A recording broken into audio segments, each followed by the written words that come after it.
No matter how much WWE tries to sweep everything under the rug, Vince McMahon will remain in the headlines for all the wrong reasons for the next couple of months. And with a recent report from the Wall Street Journal that unveils a series of secret payments exceeding $19 million made by the former CEO over the past 16 years. And these payments were an attempt to suppress the allegations of sexual misconduct and infidelity, all of which means that Vince's upcoming lawsuit could prove to be a tenuous one for him. The former recipients all had ties with World Wrestling Entertainment, including a former wrestler, a WWE contractor, and a paralegal, among others. And this follows the revelation of a $3 million settlement in June related to an alleged affair with Miss Grant, which made headlines across the world. And because of the lawsuit, many of Vince's past wrongdoings are slowly starting to come back to haunt him. New allegations have emerged involving WWE billionaire CEO Vince McMahon. The WWE board released a statement this morning that the company is looking into a potential $3 million hush money settlement over an alleged affair McMahon had with an employee. WrestleMania! So join us as we delve into the details of Vince's disturbing allegations from the past, starting off with the ones that actually got paid by the former CEO, but also what this potentially means for Vince moving forward in the world of professional wrestling when everything has been said and done. Do you believe that sexual harassment exists in your workplace? I believe that there's a possibility of sexual harassment existing everywhere. And I asked directly if it was in the World Wrestling Federation. I don't want it in my organization. I don't want it. I'd like to reiterate the question. Do you believe there is sexual harassment amongst the wrestlers or employees of the World Wrestling Federation today? There is a possibility of that.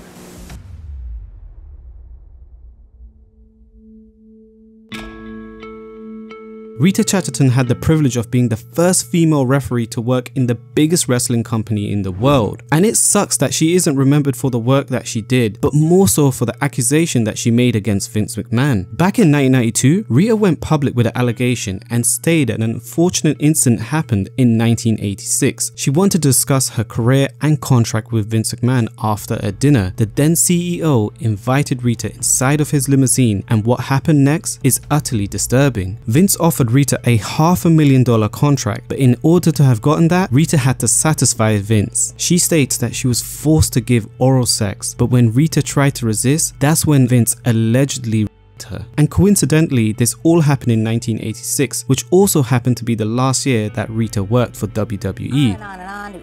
Again, starts talking about a $500,000 a year contract. Next thing I know, Vince McMahon is unzipping his pants. Hey yo, what the f? Because of the lawsuit she raised, Rita was seeking around $12 million after alleging McMahon raped her, but the settlement amount was a lower figure. And on the flip side of things, Vince went on to countersue Rita as he claimed that the accusations were false, but later on withdrew the lawsuit because Vince was dealing with the infamous steroid scandal at the same time. However, Vince has gone on record and said that he did not Miss Chatterton, and he only settled the case solely to avoid the cost of litigation. I don't believe these motherfuckers. Furthermore, to thicken the plot, McMahon said that he and Chatterton had a relationship, but it was consensual. So while Vince managed to sweep this one under the rug as the company was still in its infancy, the next set of accusations were harder to avoid. But then again, what's the point of having fuck you money if you never say fuck you? The board investigating Vince McMahon's settlements with former staff unveiled 3 additional settlements, bringing the total amount to over $12 million. And notably, a significant portion, a $7.5 million settlement, stands out among these cases. This particular settlement involved a woman described by the Wall Street Journal as a former wrestler who claimed that Vince McMahon coerced her into a compromising situation, subsequently demoted her, and ultimately chose not to renew her contract in 2005 after she resisted further encounters. And what sets the settlement apart is the framing of the sexual contact allegation as coerced, indicating that the woman may not have fully consented. And whilst this particular female has remained anonymous throughout the years, one would only need to look at the roster in 2005 and see what female superstars left during this period to make an assumption upon who it is. Interestingly, this settlement didn't occur in 2005 when the wrestler was terminated. Rather, it transpired in 2018. And at the time, the wrestler and her lawyer approached McMahon, initiating negotiations that led to a $7.5 million settlement, coupled with a non-disclosure agreement so she will remain anonymous to the public. Notably, the time frame aligns with the aftermath of the #MeToo movement, triggered by the revelations about Harvey Weinstein's misconducts by the New York Times, which promoted a lot of female entertainers to speak up at the time. You can't keep getting away with it!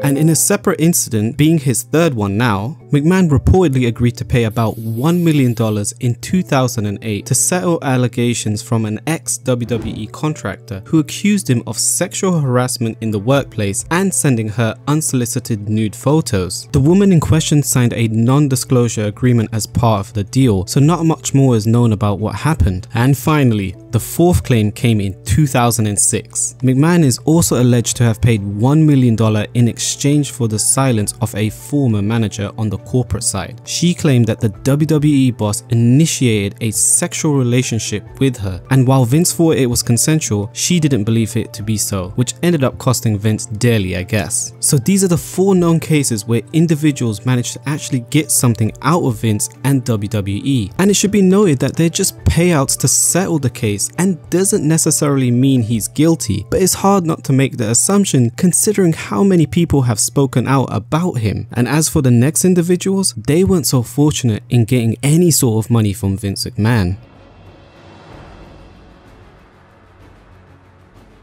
During the weekend of the 2006 event that year, Vince McMahon will go visit a tanning salon for a quick session during a Saturday night afternoon. Allegedly, Vince would ask an employee to take a photo of himself so that he could send it to his girlfriend. And just so we don't get confused, this wasn't Linda McMahon he was talking about. He would then go on to show the female employee nude photos of himself on his phone, but she had quickly told him to stop as it was inappropriate. Whoa, calm down, Jamal. Don't pull out the 9. Vince would then follow the employee into another room and close the door shut behind him, which is what the female employee had told the police. He would end up grabbing her, forcing himself on her and trying to kiss the employee, all while she was trying to push him off to get away from him, but he would still continue to grab onto her. According to the victim, there was no surveillance cameras in the room to show proof that this had happened, but it seemed like the police didn't need it as they were cleared to get an arrest warrant against Vince as they established a probable cause and just needed the state attorney officer to accept the case and issue the warrant. However, the office deemed that the probable cause was not enough evidence to bring charges against Vince, and because of the lack of witness and physical evidence, everything was going to be dropped. But both Vince and Linda McMahon had to make a public statement and would deny the claims against him. Bullet dodged, I guess, but I'm curious how the conversation must have gone with Linda afterwards. I'm fighting for my life! As for the next one, it's fair to say Vince was lucky not to have any sort of consequences.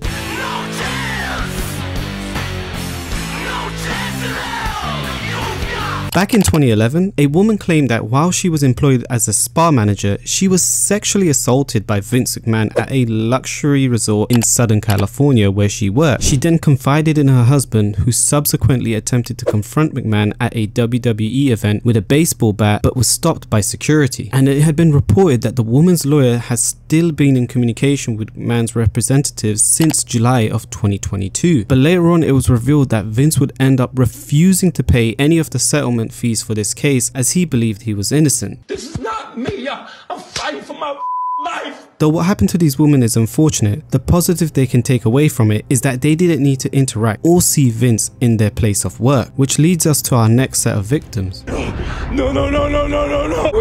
Wait. There have been very few WWE stars that have come forward in accusing McMahon of wrongdoing during their tenure within WWE, one of which is WWE Diva Search winner Ashley Massaro, who died by suicide in 2019. But prior to that, her name came up as part of the 2022 Vince McMahon media news cycle, specifically her ex-boyfriend Paul London. He accused McMahon of obsessively pursuing her while she worked under him in WWE.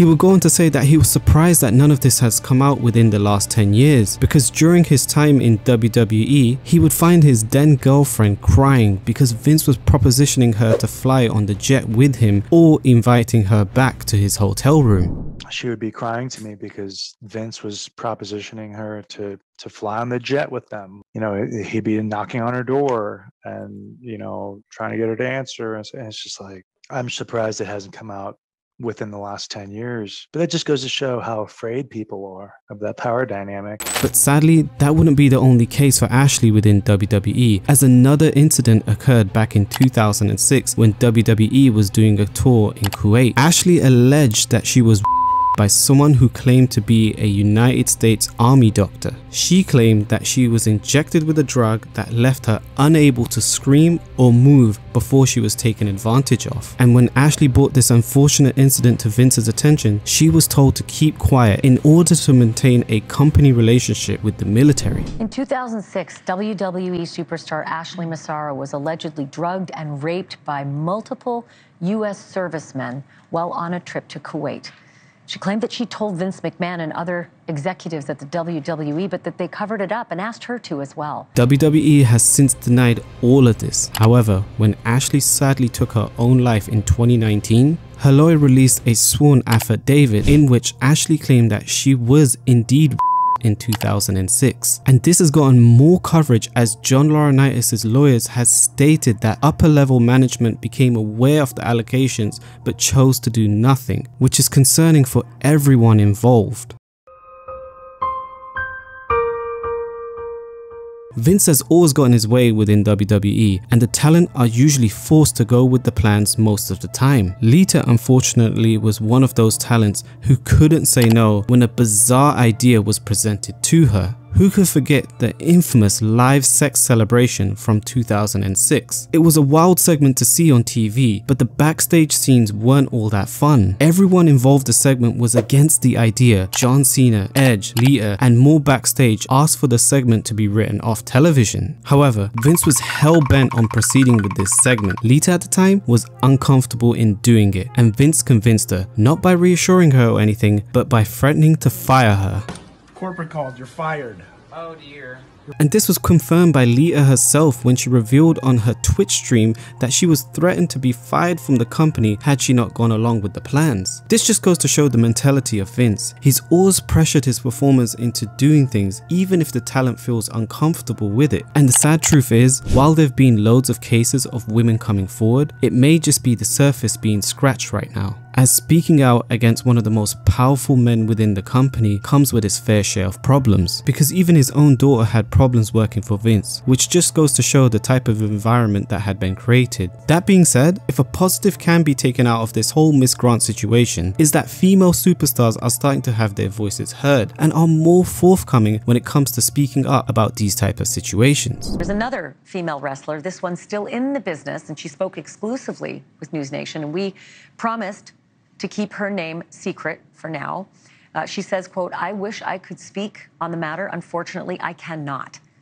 It's a difficult position I'm in because I still work in the industry, and unfortunately, there's no positive on women speaking out at this time. We tried before, but we're surrounded by whispers or radio silence. I really wish I could. I'm just glad this is getting out." And that finally brings us to the case that truly brought the spotlight on Vince McMahon. Janelle Grant, who was hired in June 2019, claims that she was required to maintain a sexual relationship with McMahon that included depravity. Her now infamous lawsuit names Vince McMahon and John Laurinaitis as the main individuals involved. Additionally, the case describes in graphic detailing several incidents involving McMahon, including one where Grant claimed that she was sexually assaulted by him and another man behind closed doors while other employees sat at their desks nearby at the company's Stanford headquarters. And while she did leave in 2022 after signing a non-disclosure agreement that totaled $3 million in payments, the lawsuit stated, she unfortunately only received $1 million off that payment as it was stopped by Vince McMahon. This prompted her to go public. and I've covered this in a lot more detail in the video below, so be sure to check it out. As for Vince, the harsh truth is, even if he's found innocent or the lawsuit is dropped, damage has been done. At this point, I believe no superstars would like to see him back in WWE. I truly believe it's only the fans that want to see him back at this point, purely for the memories that this man has given us in the past. And who knows, maybe it might be like a Hulk Hogan situation, and in similar fashion, we'll see him in a couple years time, accepting a Hall of Fame induction. But let me know what you think of the whole Vince situation in the comment section below. And if you like the video, make sure to give it a thumbs up and subscribe for more wrestling videos.